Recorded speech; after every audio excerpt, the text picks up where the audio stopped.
Alright, y'all, I just beat Pragmata, and I'm gonna yap about it for a bit. In this video, I'm not gonna spoil anything. None of the gameplay in the background is gonna have any major spoilers or anything like that. So yeah. But I started playing this game. The first time I saw this game was at the Game Awards. There was a trailer for it. I saw it. I'm like, oh, that game looks pretty cool. And then I saw it was made by Capcom, and it was like, oh shit, okay, this is probably gonna be really good. And then I played the demo that got available. And then I was like, yeah, this game's gonna be good. So like a basic summary of what like the gameplay is like is pretty much you put a third-person shooter and then you just make it so there's like a little hacking mini game constantly on the right of your screen. And then it's simple, but it's a cool concept and it's pretty fun. And another thing about the gameplay is a bunch of different guns you can try out and upgrade. Shitloads of things you can upgrade in this game. It's actually ridiculous. It's really cool though. And when it comes to the guns, it's like on the fly. Like you're constantly picking up and dropping guns. Because there's only like your primary weapon is gonna be the only weapon that refills ammo naturally. Everything else you just gotta pick up. There's no ammo drops. You just gotta pick up whole nother guns.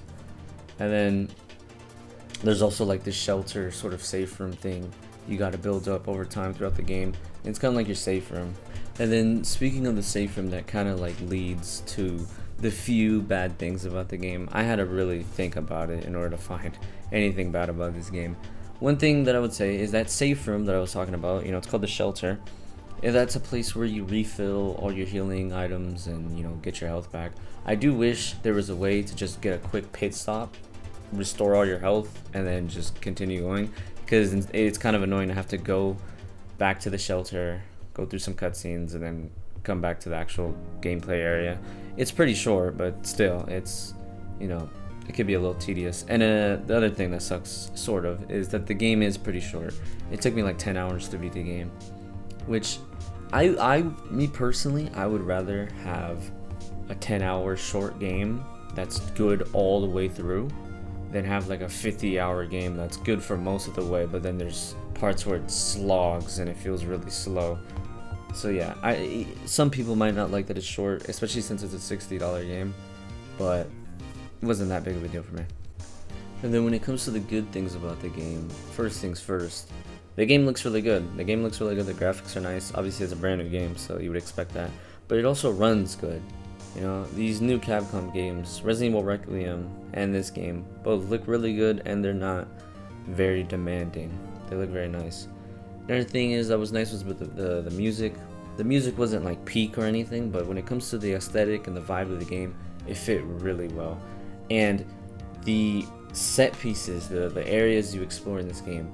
When I played the demo, I thought it was just gonna be white hallways probably the whole way through. I was scared that it wasn't gonna spice it up much, but no, you go to some pretty cool places in this game that I won't spoil too much.